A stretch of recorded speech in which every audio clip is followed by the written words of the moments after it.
E aí, pessoal, questão de número 34 do capítulo 11. Nós temos uma partícula que sofre a ação de dois torques em relação à origem.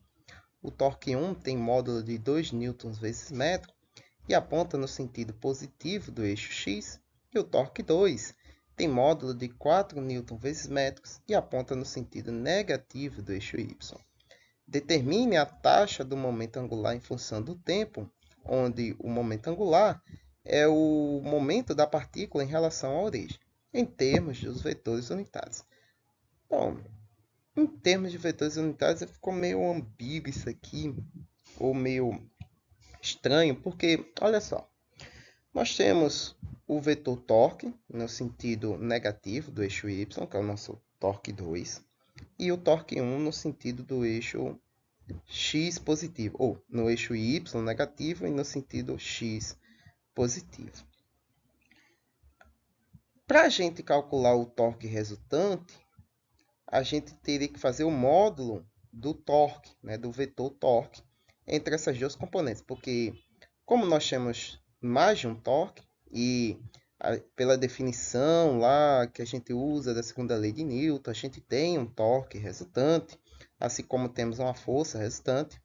Então, nesse caso aqui, como nós temos um sistema de referenciais, um sistema de coordenadas no plano x, y, podemos tratar o torque 1 como sendo uma componente e o torque 2 como sendo uma segunda componente, onde nós teríamos um resultante aqui, formando um certo ângulo em relação ao eixo x, que seria o nosso torque resultante, no qual nós teríamos o quê?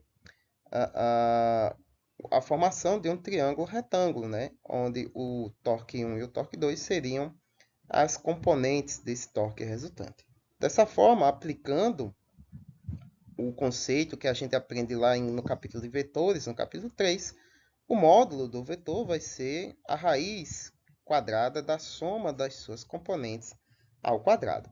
Então, substituindo, nós temos então o torque 1 tem o valor de 2 newton vezes metro, e o torque 2 tem o valor de menos 4 newton vezes metro, porque lembre-se, o sentido desse vetor é no sentido negativo do eixo y, então negativo.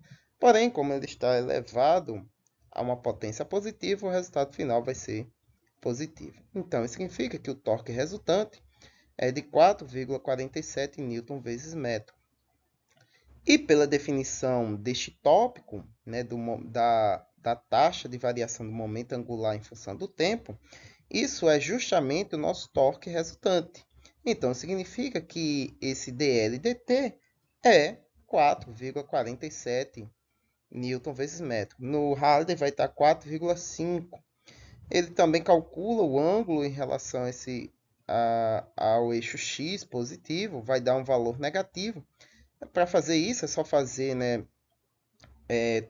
arco tangente do cateto oposto e do cateto adjacente, no qual aqui, como o ângulo é em relação ao eixo x, o cateto adjacente é o torque 1 e o cateto oposto é o torque 2. Mas ele só pediu o vetor, o vetor torque, na verdade o dl/dt, que é o nosso torque resultante. Em termos de vetores unitários, para mim não faz sentido, porque isso aqui é o módulo, o módulo ou a intensidade do torque resultante.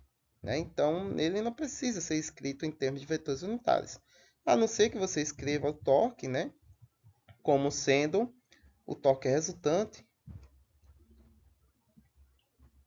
A não ser que você escreva o torque resultante como sendo 2 newton vezes metro I, que é em termos de vetores unitários, que ele está apontando no eixo x positivo, e menos 4 newtons vezes metro J, que é a componente no sentido negativo do eixo y. Então, poderia ser assim. Mas a resolução está essa aqui dentro do quadradinho. Então, é o módulo, Então, não precisa ser escrito em vetores unitários. A não ser que você escreva dessa forma aqui, que eu acabei de falar. Muito bem, pessoal. Espero que tenham acompanhado a linha de raciocínio comigo até aqui. Curtam, compartilhem, se inscrevam no canal. E, como sempre, dúvida, críticas e sugestões aí embaixo na caixa de comentários. E até a próxima questão.